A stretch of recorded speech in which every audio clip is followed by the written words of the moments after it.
तो दोस्तों एक बार फिर से स्वागत है आपका आपकी अपनी online class English by Krishna sir में।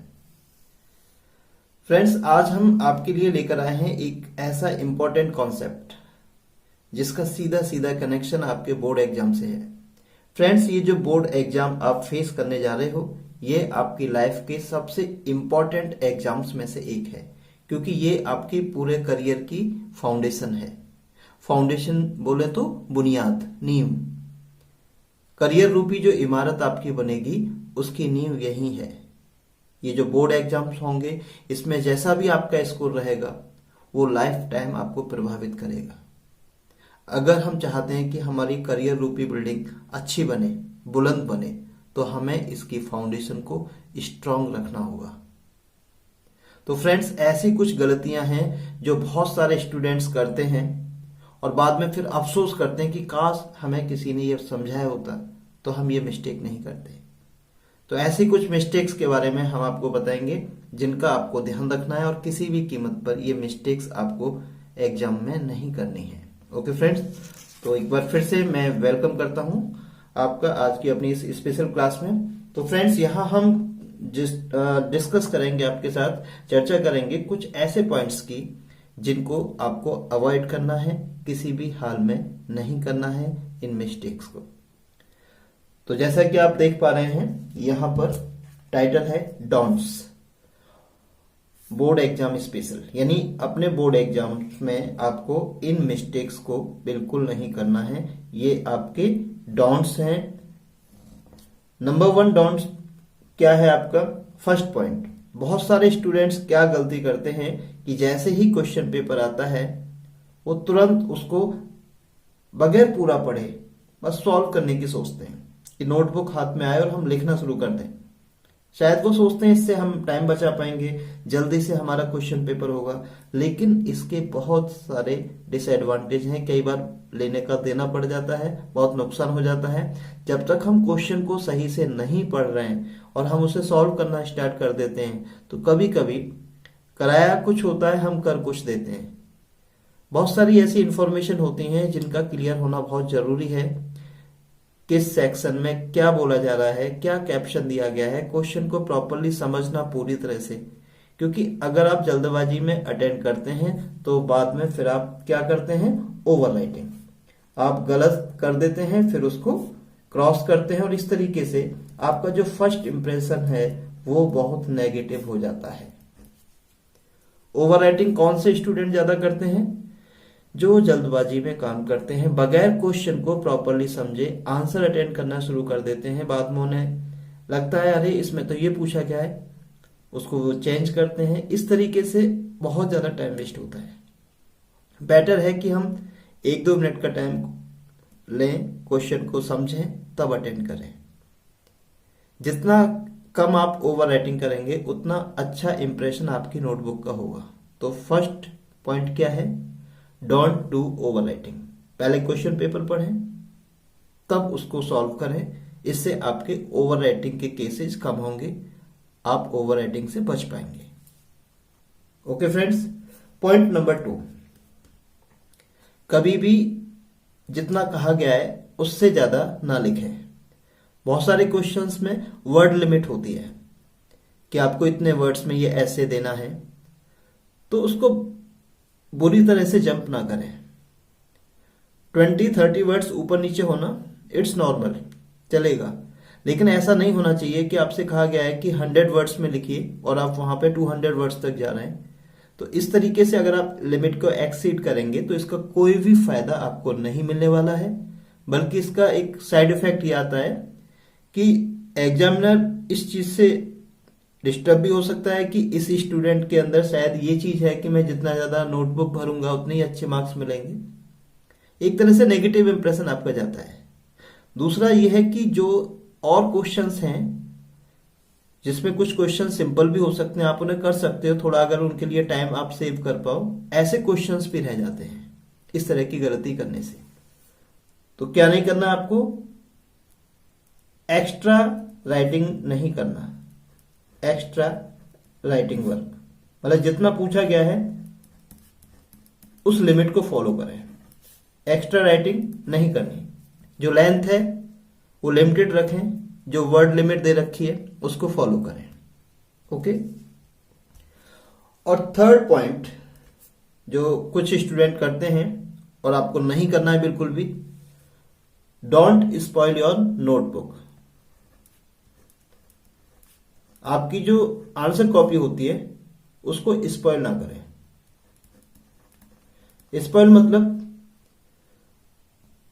बगैर सोचे समझे पहले वर्क करना, फिर उसको क्रॉस करना, ऐसे क्रॉस करके फिर नेक्स्ट पेज पर लिखना, जरा सी कोई मिस्टेक हुई फिर उसको क्रॉस कर देना। मतलब एक इंप्रेशन ऐसे जाता है कि पूरे सीट पर जहां पे 5 क्वेश्चन आसानी से हो सकते थे बहुत सिस्टमेटिक तरीके से, केवल 1 या 2 क्वेश्चन करना। ऐसे जो पेपर वेस्ट करने वाली टेक्निक होती हैं ये भी एग्जामिनर पर नेगेटिव इंप्रेशन ही डालती हैं। तो don't spoil your answer copy. Okay. तो जो आपकी आंसर कॉपी है उस पर आप ये रिफ्लेक्स ना दें कि आप इसी टाइप के एलिमेंट हैं कि ज्यादा से ज्यादा पेपर बिगाड़ना आपका शौक है, तो ये डेफिनेटली आपके अगेंस्ट जाएगा। जितना आता है उतना अच्छे से करें, लेकिन ये पेपर वेस्ट करने वाली जो साइकोलॉजी होती है कि जितनी ज्यादा मैं शीट भरूंगा, भरना एक अलग चीज है, जितनी ज्यादा शीट में वेस्ट करूंगा उससे शायद कुछ मुझे फायदा हो, बिल्कुल भी नहीं होता। और ये चीज पूरी तरह से आपके अगेंस्ट जाती है। नेक्स्ट पॉइंट, बहुत सारे स्टूडेंट फर्स्ट 1 आवर के अंदर बहुत स्लो स्पीड में वर्क करते हैं। इसका साइड इफेक्ट उनको आगे भुगतना पड़ता है, उनको टाइम की शॉर्टेज हो जाती है। तो पॉइंट क्या है, don't do slow working. Slow working नहीं करनी है, खासतौर पर फर्स्ट 1 आवर के अंदर। जो पहला 1 घंटा होता है उसमें स्लो वर्किंग नहीं करनी है। देखा गया है बहुत सारे स्टूडेंट स्टार्टिंग बहुत स्लो करते हैं। तो ये पॉइंट्स आपको ध्यान में अगर रहे और आपने इनको फॉलो किया तो डेफिनेटली कुछ ना कुछ टाइम आपको एक्स्ट्रा रहेगा उन क्वेश्चंस को करने के लिए जिन क्वेश्चंस को आप कर सकते हैं, बशर्ते कुछ टाइम आप सेव करके चलें। तो फ्रेंड्स ध्यान रखिएगा, स्लो वर्किंग नहीं करनी है। नेक्स्ट पॉइंट, जो क्वेश्चन आपको नहीं आता, रीड करने के बाद ऐसा लगता है कि मैं इसको नहीं कर सकता, उसको लेकर के टेंशन नहीं लेनी है कि ये मुझे नहीं आता, और बहुत ज्यादा देर तक उस पर नहीं सोचना है। अगर वो नहीं आ रहा तो उतना टाइम उस पर नहीं देना है, ओवर थिंकिंग नहीं करनी है। डोंट डू ओवर थिंकिंग, इससे बहुत नुकसान हो सकता है, आपकी साइकोलॉजी नेगेटिव हो सकती है और आपके अंदर जो एनर्जी थी, जो पॉजिटिविटी थी, वो डिस्टर्ब हो सकती है।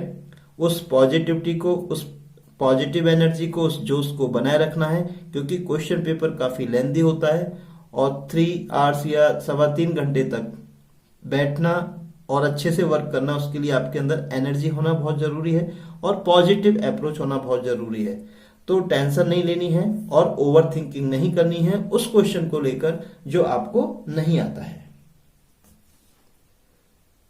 और लास्ट डोंट्स ये है जो आपको नहीं करना है कि आप में से बहुत सारे स्टूडेंट पेपर वाली रात पूरी रात जागते हैं, तो ऐसा नहीं करना है। कुछ स्टूडेंट सोचते हैं कि आज मैं पूरी रात पढ़ूंगा या बहुत लेट तक पढ़ूंगा, इससे मेरे मार्क्स अच्छे आएंगे।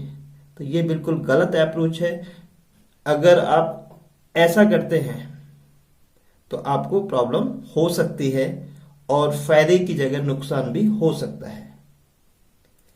तो जरूरत से ज्यादा नहीं जागना है। तो don't reduce your rest time. जो आपका रेस्ट टाइम है उसको कम नहीं करना है। जितना आपका नॉर्मल टाइम है सोने का उसको प्रॉपर रखें, क्योंकि अगर आप चार्ज नहीं है एनर्जी से, पूरी तरह आप थके हुए हैं, आपने अपने आप को पूरी तरह से एग्जॉस्ट कर लिया है, तो आप एग्जामिनेशन में इतने लंबे समय तक फुल एनर्जी के साथ वर्क नहीं कर सकते। तो फ्रेंड्स ये कुछ डॉन्ट्स हैं जिनको आपको ध्यान रखना है। एक बार फिर से हम रिकैप कर लेते हैं। तो ये डोंट्स क्या हैं? नंबर 1, ओवर राइटिंग नहीं करनी है। पहले समझना है क्या लिखना है, कैप्शन पढ़ना है, क्वेश्चन को पढ़ना है। जब आप क्लियर हो जाएं कि किस क्वेश्चन में क्या पूछा गया है, तब आपको लिखना है। ओवर राइटिंग बिल्कुल नहीं करनी है। नंबर 2, एक्स्ट्रा राइटिंग नहीं करनी है। जितना कहा गया है उस वर्ड लिमिट को जहां तक हो सके फॉलो करें। थर्ड पॉइंट, अपनी नोटबुक को, जो आपकी आंसर कॉपी होती है, उसको स्पॉइल नहीं करना है। पेजेस वेस्ट नहीं करने हैं, इसका इंप्रेशन भी बहुत नेगेटिव होता है। फर्स्ट 1 आवर के अंदर खास तौर पर स्लो वर्किंग नहीं करनी है। जो क्वेश्चन आपको नहीं आता है उसको लेकर के ज्यादा टेंशन नहीं लेनी है, ओवर थिंकिंग नहीं लेनी है, ओवर थिंकिंग नहीं करनी है। इससे आपके अंदर जो पॉजिटिव एनर्जी है वो एक तरह से एक्सपायर हो सकती है और पूरे पेपर पर आप एक नेगेटिव इंप्रेशन के साथ जा सकते हैं। आपको ऐसा लग सकता है कि मुझे तो कुछ नहीं आता, ये क्वेश्चन मुझे नहीं आ रहा है, मैं क्या करूं, ज्यादा परेशान होंगे आप। तो कुछ और भी चीजें जो आपको आती हैं वो भी डिस्टर्ब हो सकती हैं। तो पॉजिटिव रहें, जो नहीं आ रहा कोई नहीं, ओवर थिंकिंग ना करें। और अपने सोने का जो टाइम है पेपर वाली रात, उससे एक दिन पहले नॉर्मल रखें, अपनी नींद में कटौती ना करें। तो फ्रेंड्स, ये तो थे कुछ डोंट्स जो आपको फॉलो करने हैं। अगर आपने ये गलतियां नहीं की तो डेफिनेटली आपको बोर्ड एग्जाम में इसका काफी एडवांटेज मिलेगा। तो डोंट्स मतलब ये गलतियां आपको नहीं करनी है। अब ये तो बात हो गई कि हमें क्या नहीं करना है, डोंट्स। अब कुछ चर्चा करते हैं डूज की। डूज मतलब जो आपको करना है। ओके फ्रेंड्स, अब हम बातें करते हैं डूज, यानी जो चीजें आपको डेफिनेटली करनी है, ध्यान रखना है कि ये हमें करना ही है। नंबर 1, फर्स्ट पॉइंट ये है कि जो आपका क्वेश्चन पेपर है कम से कम उसको 2 टाइम्स डीपली रीड करें। रीड ट्वाइस, 2 टाइम्स अपने क्वेश्चन पेपर को रीड करें, तब उसको सॉल्व करें। इससे आप प्लानिंग कर पाएंगे कि कौन सा क्वेश्चन मुझे आता है, कौन सा नहीं आता, और आप ओवर राइटिंग को अवॉइड करने में कामयाब हो जाएंगे, जिससे कि आपकी नोटबुक का इंप्रेशन अच्छा रहेगा। पॉइंट नंबर 2, आपको क्या करना है? Follow word limit.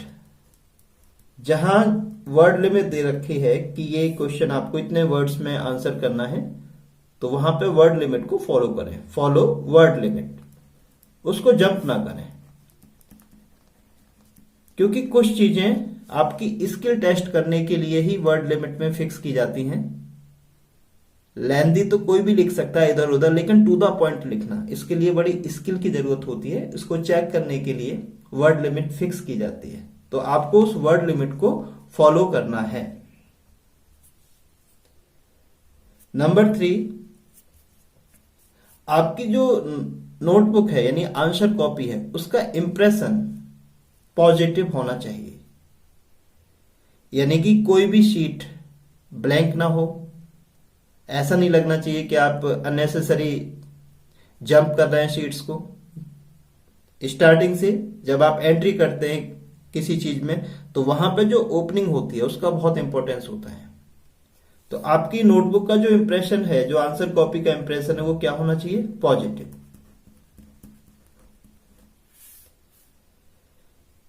बेवजह ब्लैंक स्पेस नहीं होना चाहिए। Use your notebook wisely.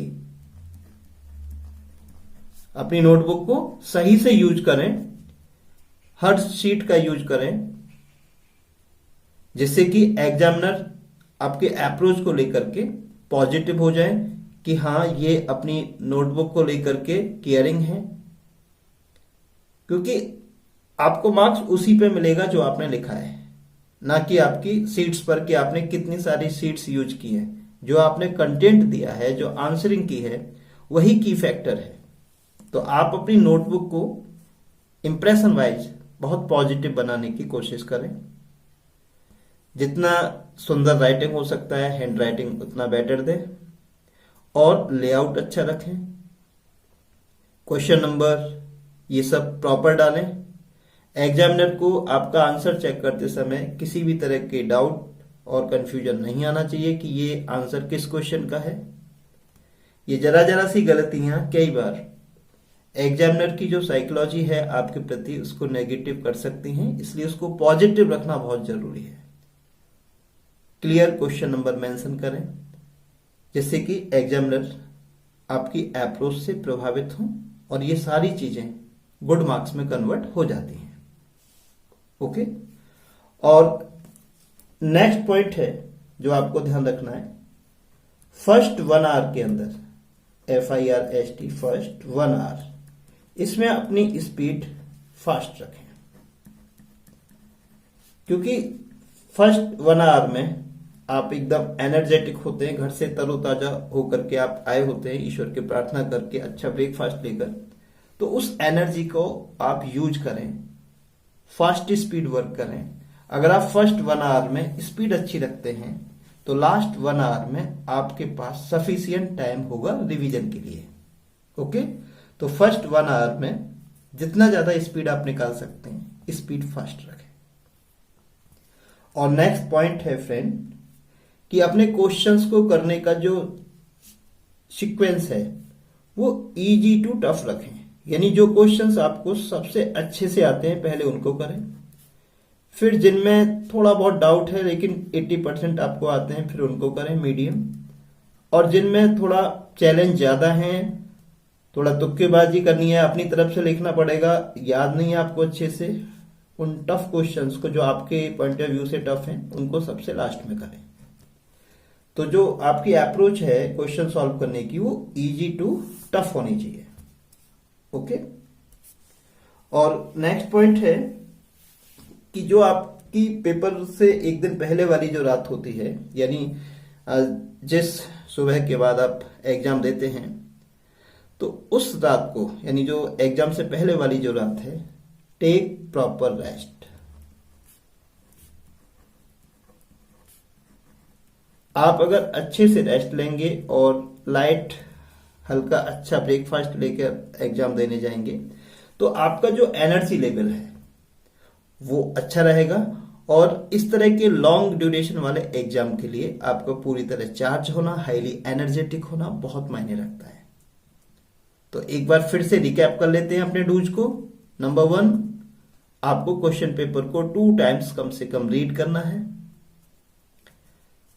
Number 2, आपको वर्ड लिमिट को फॉलो करना है। नंबर 3, अपनी नोटबुक का इंप्रेशन जितना हो सके पॉजिटिव रखना है, लेआउट अच्छा रखना है, क्वेश्चन नंबर बहुत अच्छे से मेंशन करना है। और नेक्स्ट पॉइंट, फर्स्ट 1 आवर के अंदर आपको जितना ज्यादा स्पीड हो सके अपनी स्पीड मेंटेन करनी है। नेक्स्ट पॉइंट, इजी से टफ की तरफ जाना है आपको क्वेश्चन सॉल्विंग में। और लास्ट पॉइंट, पेपर वाली रात आपको भरपूर आराम करना है। जो नॉर्मल शेड्यूल है आपका सोने का उसी को फॉलो करना है, रात भर नहीं जागना, वरना आपके लिए बहुत ही हार्मफुल हो सकता है। ओके, अपने आप को फुल पॉजिटिव एनर्जी से चार्ज रखें। और लास्ट बात, सुबह को ईश्वर को स्मरण करके अपने आप से ये प्रॉमिस करके कि आज मुझे अपना बेस्ट देना है, सही टाइम पर एग्जामिनेशन सेंटर पर पहुंचे। और अगर आप ये जो डूज हमने डिस्कस किए हैं और जो डोंट्स आपके साथ डिस्कस किए हैं, अगर ये डोंट्स और डूज को आप ध्यान रखोगे तो आई होप कि आप बहुत अच्छा परफॉर्म कर पाओगे। Okay friends, so my best wishes with you, do your best. हम फिर मिलते हैं। और ये चैनल अगर आपको कुछ हेल्प करने में कामयाब है तो इसको सब्सक्राइब करें, और ये वीडियोज अपने उन फ्रेंड्स तक जरूर शेयर करें जो बोर्ड एग्जाम की प्रिपरेशन कर रहे हैं। इससे उनका भी काफी भला होगा और किसी की हेल्प करना एक अच्छी बात है दोस्तों। That's all from my side. कल फिर मिलते हैं। जय हिंद।